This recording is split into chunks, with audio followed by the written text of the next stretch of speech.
Thank you for joining us at Safari Media. This is Jambo News with me, Tracy Wamboi. Let's take a look at the stories making headlines. Burundi's president accuses Rwanda of planning military invasion amidst tensions.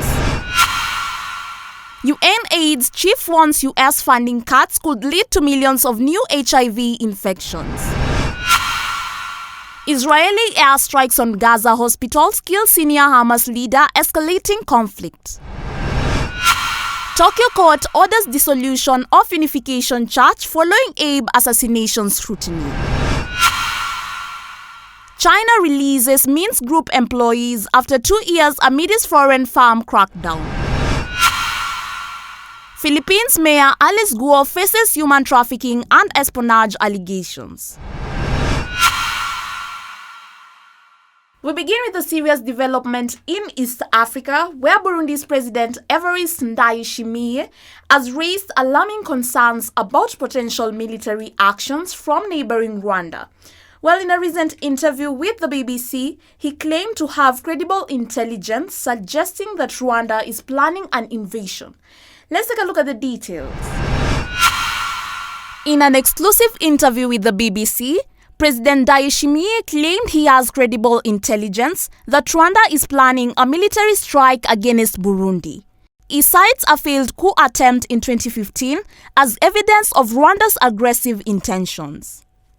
Rwanda has labeled these accusations as surprising and insists that both nations are cooperating on security despite their shared border being closed for over a year.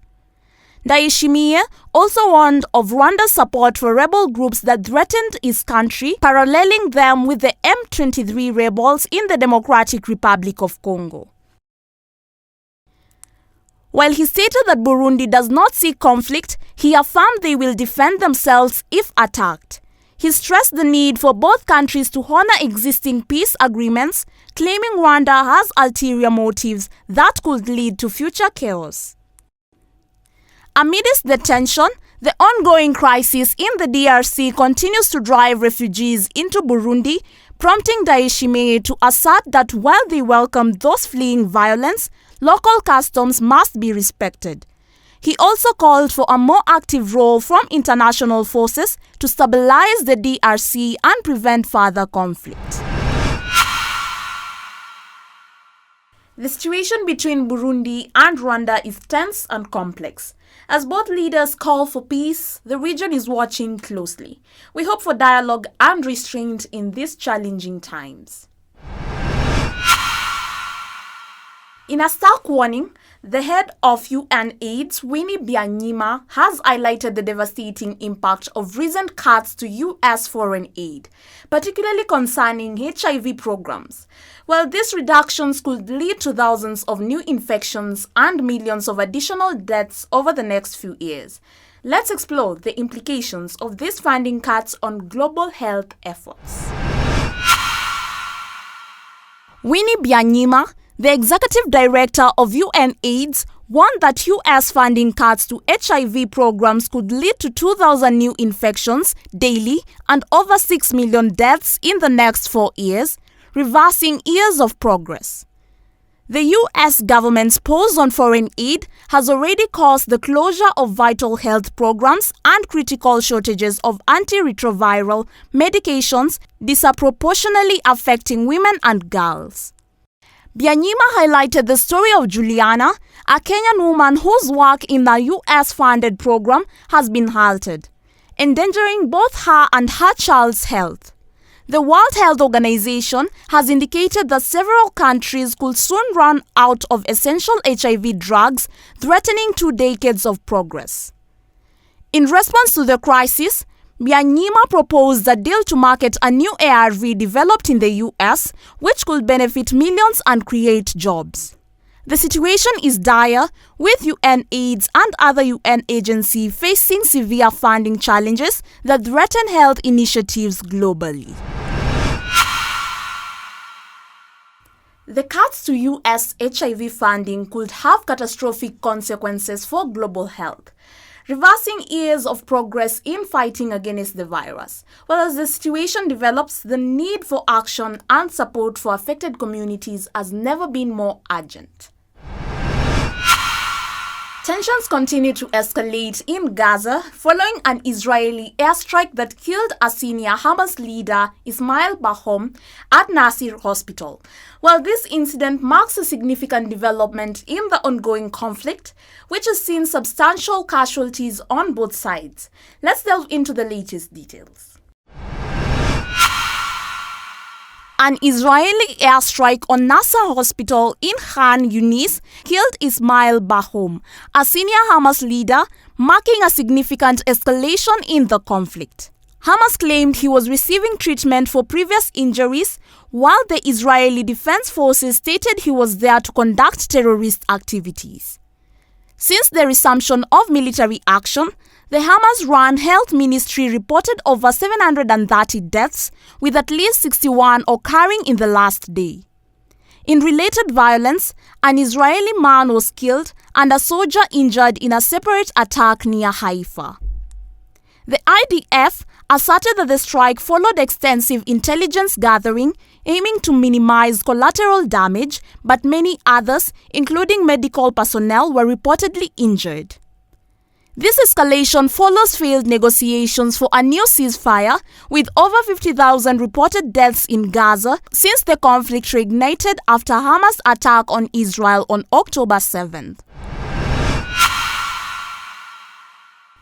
The situation in Gaza remains dire, with significant loss of life following the recent airstrike on the hospital.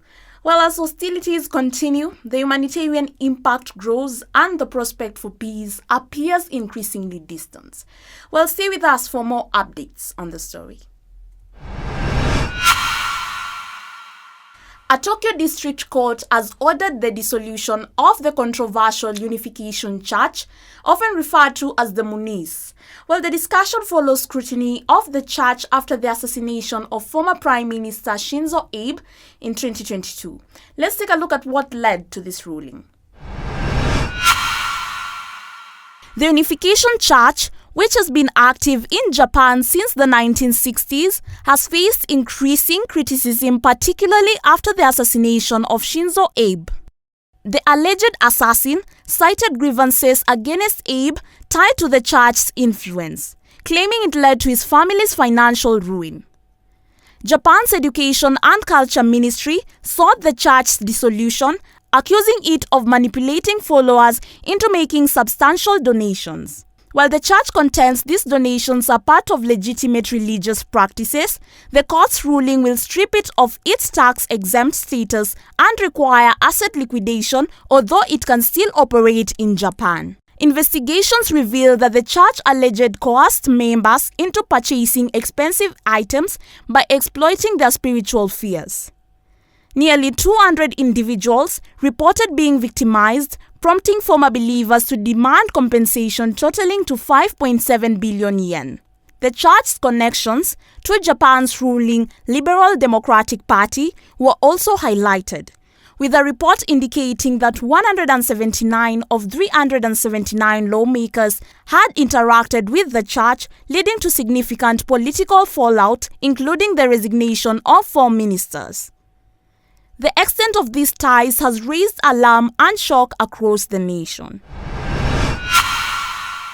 The dissolution of the Unification Church marks a pivotal moment in Japan, with implications for both religious organizations and political relations. As the country grapples with the fallout from these revelations, the future of the church and its influence remains uncertain. In a significant development, China has released 5 staff members of the U.S. consultancy firm, Minst Group, 2 years after their detention amid a crackdown on foreign consulting firms. Let's explore the implications of this release and the broader context. Minst Group employees were detained in March 2023 during a wave of scrutiny against foreign firms in China, coinciding with heightened suspicion of espionage. Their release comes after a business forum in Beijing that included prominent foreign executives like Apple's Tim Cook and Pfizer Albert Bourla. Minsk Group experienced gratitude for the release, stating that the employees, all Chinese nationals, are now reunited with their families. The company had previously closed all its offices in mainland China and Hong Kong following the raid on its Beijing's office. The development occurs as China seeks to rejuvenate foreign investment in its economy, which has seen a drastic 99% drop in foreign district investments over the past 3 years. At the forum, Vice Premier He Lifeng reassured attendees of the country's commitment to welcome multinational corporations. Additionally, Minsk Group was fined $1.5 million for conducting unapproved statistical work in 2023. The company had also been involved in investigating potential forced labor in supply chains associated with China's Xinjiang region, highlighting the complexities of operating in the country's challenging business environment. The release of Minsk Group's employees signals a potential thaw in relations for foreign firms operating in China. Although challenges remain as the country aims to boost foreign investments, how will this affect international businesses? Alice Lil, the mayor of Bamban in Philippines, is facing serious allegations of human trafficking and espionage for China. While her dramatic rise to political fame has taken a troubling turn, let's delve into the details for her story and the circumstances surrounding her arrest. Alice Lil, the mayor of Bamban in the Philippines, rose to prominence with her promises of economic development but is now facing serious allegations of human trafficking and espionage for China. Her downfall began with a police raid that uncovered a large scam operation linked to her administration involving online fraudulent schemes. Alice's connections to wealthy Chinese individuals, some convicted of money laundering, raised suspicions of her involvement in espionage, especially after her fingerprints matched those of a girl from China. Despite her early popularity, she struggled to answer questions about her past during Senate hearings, earning her the nickname "My Amnesia Girl." In mid-2024, President Ferdinand Marcos announced a ban on Philippine offshore gaming operations in response to the criminal activities associated with Alice's case. Currently, she is on trial for multiple charges, including human trafficking, and has been barred from public offices. While many in Bamban still support her, believing she helped the community, her future remains uncertain as she faces potential decades in prison. Well, Alice's rapid fall from grace illustrates the complexities of political life in the Philippines and the challenges posed by organized crime and corruption. Well, as her trial unfolds, the impact of her cause on local governance and public trust remains to be seen. Thank you for tuning in to Jambo Safari Media. Remember to like, share, and subscribe. And don't forget, we're just a click away.